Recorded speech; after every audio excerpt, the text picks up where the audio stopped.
Hello बच्चों, तो मैं हूं सीपी सर। आप लोग देख रहे हैं physics classes bye CP sir YouTube channel. तो बच्चों, जैसा कि आप लोग देखा है कि रिजल्ट घोषित हो गए हैं और रिजल्ट बहुत ही अच्छा गया, परिणाम बहुत अच्छा गया, जिसमें कि कुछ बच्चे बहुत ही जो है कि खुश हैं, तो कुछ बच्चों में मायूसी नज़र आ रही है।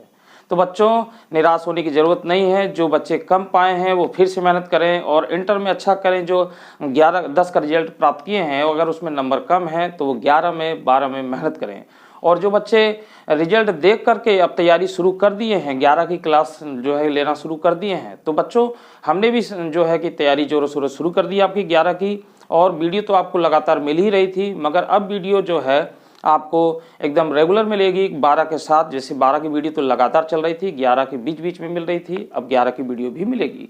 तो बच्चों, फिजिक्स के क्लास में आज हम लोग 11वीं की फिजिक्स की बात कर रहे हैं, और जिसमें कि हम लोग बीमीय विश्लेषण पढ़ रहे हैं। और ये लेक्चर नंबर 4 है बच्चों, जिसमें हम लोग बीमाओं के उपयोग पर बात कर रहे हैं। 2 बीमाओं के उपयोग आपने पढ़ चुके हैं।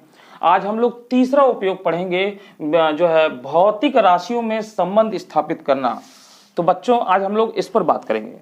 तो बच्चों देखिए, इसको समझने के लिए जैसे हमारे पास एक दृढ़ है आधार, और दृढ़ आधार से बच्चों एक भारहीन डोरी, जिसका कोई भार नहीं है, उसको हम लोग लटका रहे हैं। ठीक है।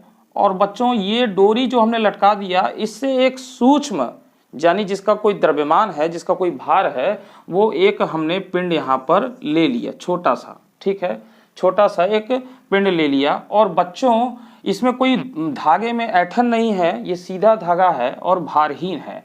अब बच्चों देखिए, इसको अगर मैं यहाँ से इस तरीके से इतनी दूरी पर ले जाके छोड़ दूं, ये ए पॉइंट हो गया, ये बी पॉइंट हो गया, तो ये इतनी दूरी पर फिर, तो बच्चों यहाँ ए से ये बी की ओर आएगा, फिर बी से ये सी की ओर चला जाएगा। तो बच्चों, ये एक प्रकार की जो गति कर रहा है, इसको हम लोग बोलेंगे दोलनी गति। तो बच्चों, इसको संबंध स्थापित करने के लिए हमको कुछ छोटी छोटी बातों को जानना आवश्यक है, यानी जो इससे रिलेटेड टर्म्स हैं उसको हम लोग पहले समझते हैं। तो दोलनी गति को हम लोग लिख लें, दोलनी गति, दोलनी गति। तो बच्चों यहां पे लिख सकते हैं, जब कोई पिंड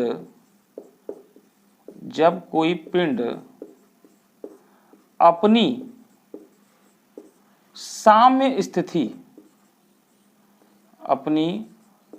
साम्य स्थिति के दोनों ओर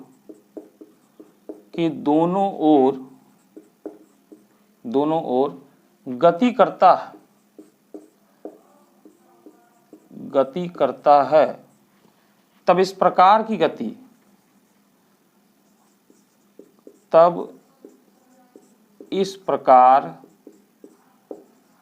गति दोलनी गति या इसी को बच्चों बोलते हैं काल्पनिक गति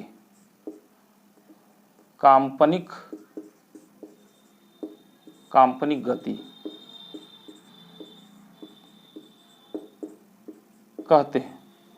तो बच्चों, ये आपकी इधर उधर, यानी ये जो बी है, ये बी पॉइंट इसका साम्य स्थिति है, यहाँ पर इसका ठहराव है, इसके इधर और उधर ये गति कर रहा है। तो ये जो पिंड है आपका, ये दोलनी गति कर रहा है, जैसे काल्पनिक गति बोलेंगे। तो बच्चों, इसका उदाहरण होता है जैसे घड़ी का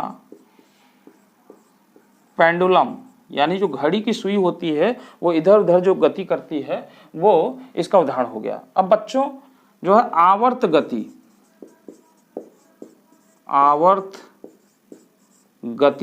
तो ये क्या होता है बच्चों, जब कोई गतिमान पिंड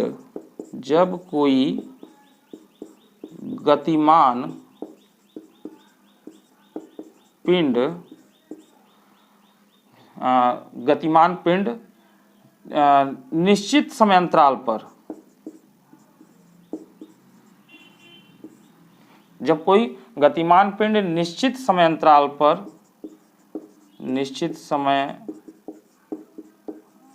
अंतराल पर अपने निश्चित पथ, इसको हम लोग पहले भी लिख सकते हैं या इधर भी लिख दे रहे हैं, अपने निश्चित पथ पर अपनी गति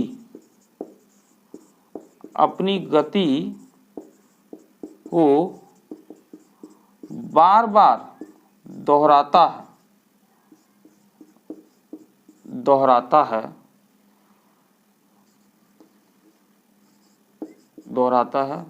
तब यह गति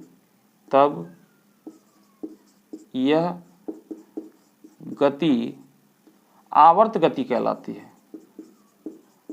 आवर्त गति कहलाती है। ठीक है बच्चों, तो ये गति क्या हो जाएगी, आपकी आवर्त गति कहलाएगी। यानी कहने का मतलब ये है बच्चों कि ये साम्य स्थिति के इधर बार बार ये अपनी गति को दोहराता है, तो ये हमारी एक आवर्त गति कहलाती है। अब बच्चों आवर्त गति से एक रिलेट टर्म और है आवर्त काल, जो कि हमको यही चाहिए, आवर्त काल। तो बच्चों यहाँ पे हम कह सकते हैं कि ये अपना पूरा एक दोलन, यानी इधर से इधर आएगा, फिर इधर से इधर जाएगा, फिर इधर आएगा, तो जो एक दोलन करने में जितना समय लेगा उसे आवर्त काल कहते हैं। ठीक है बच्चों, तो गतिमान पिंड या चक्कर करता हुआ पिंड, गतिमान पिंड लिख सकते हैं, गतिमान पिंड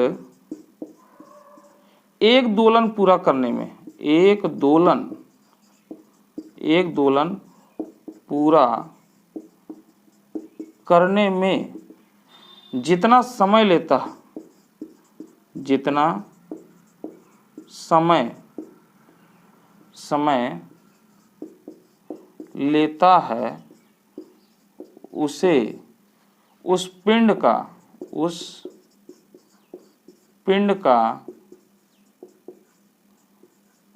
आवर्त काल कहते हैं। आवर्त काल कहते हैं। इसे टी से प्रदर्शित करते हैं, इसे कैपिटल टी से प्रदर्शित करते हैं। इसका मात्रक सेकेंड होता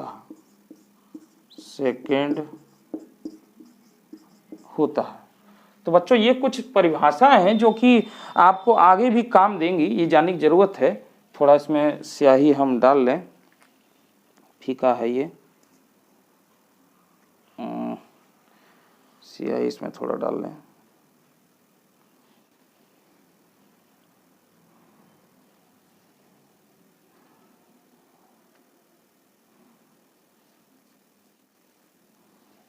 हाँ बच्चों, तो बच्चों ये जो है कुछ परिभाषा है जो कि हमें जरूरत पड़ेंगी। अब देखिए बच्चों, तो यानी एक दोलन पूरा करने में जो आवर्तकाल टी है, जो टी है बच्चों, तो यह किस किस चीज पर निर्भर कर रहा है। सबसे पहले तो ये जो आपका पिंड है इसका द्रव्यमान एम पर, यानी निर्भरता के लिए हम कहेंगे एम पर। ठीक है, और बच्चों जो है कि इस धागे की जो लंबाई है उस पर निर्भर कर रहा है, यानी एल पर, और इस पर लगने वाला गुरुत्वीय त्वरण उस पर भी निर्भर कर रहा है, यानी ये। अब बच्चों हमने आपको बता रखा है पिछली वीडियो में कि जो द्रव्यमान है तो हम मान लेते हैं उसकी ए घात पर निर्भर है, तो यहाँ पर ए हो जाएगा, इसकी बी घात पर निर्भर है तो बी हो जाएगा, और ये इसकी मान लेते हैं सी घात पर निर्भरता है। तो बच्चों हमको इस राशियों में एक संबंध स्थापित करना है, यानी ये जो है इसके पिंड का दोलन काल यानी इसका आवर्त काल टी और इनके द्रव्यमान और धागे की लंबाई और गुरुत्वीय त्वरण, इनमें एक संबंध स्थापित करना है बच्चों। तो ये तो बात हो गई निर्भरता की बच्चों। अब मैं यहीं पर इसको करता हूं, तो देखिए ये परिभाषा आपने नोट कर ली होगी, स्क्रीनशॉट ले लीजिए, फिर मैं इसको मिटा देता हूं कि इसकी जरूरत नहीं है। ठीक है बच्चों, तो मैं इसको मिटा रहा हूं। देखिए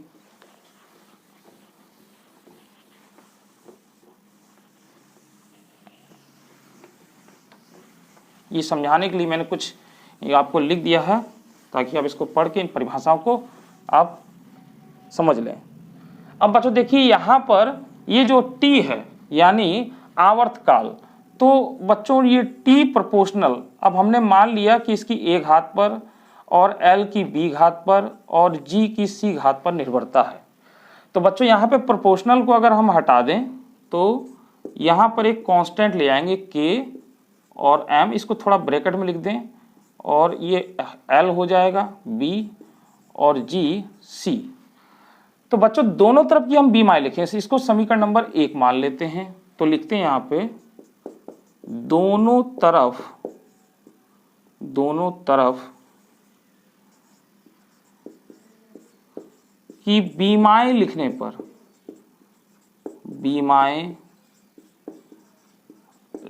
पर, ठीक है बच्चों। तो बच्चों ये है आपका t समय, तो इसकी बीमा तो यही हो जाएगी, ठीक, बराबर।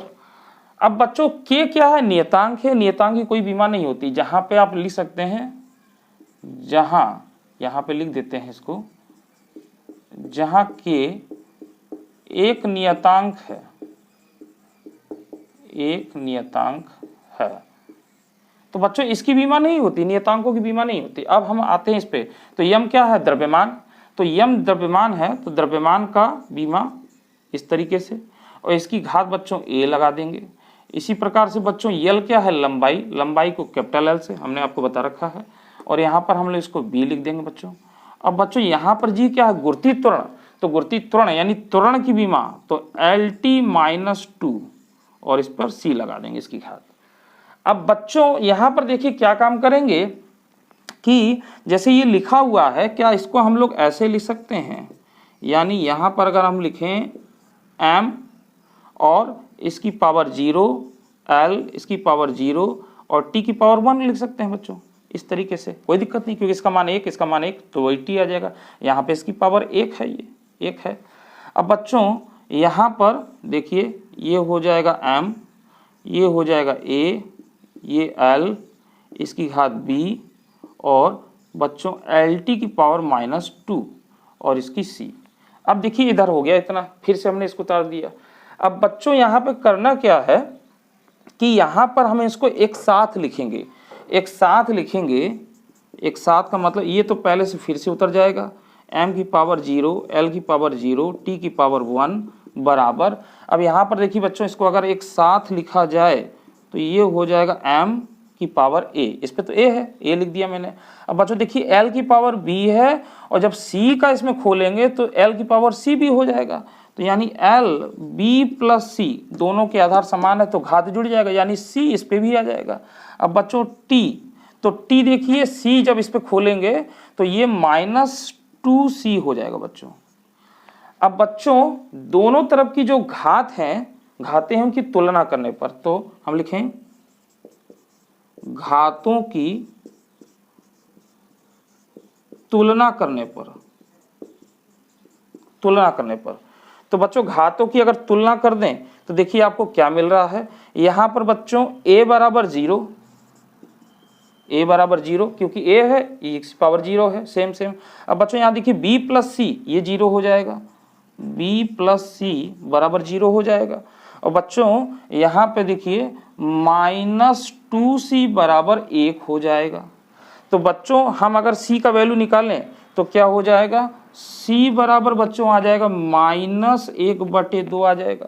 और बच्चों इस b प्लस c में अगर मान रख दें, देखिए b प्लस c है तो b और c का मान रख दें तो -1/2 और बराबर 0 है, तो b बराबर क्या हो जाएगा, पक्षांतरण कर ले इसको तो ये हो जाएगा 1/2। तो बच्चों b का मान 1/2 आ गया, c का मान -1/2 आ गया, ठीक है, और आपका a का मान 0 आ गया। तो बच्चों हमको क्या काम करना है, इस समीकरण में रख देना है, यानी इस समीकरण में रख देंगे तो ये देखिए क्या हो जाएगा, समीकरण 1 में, यानी यहाँ पे लिखें a, b तथा c के मान समीकरण 1 में रखने पर, देखिए दिखाई दे रहा होगा आपको सब, तो इसमें बच्चों रख दें।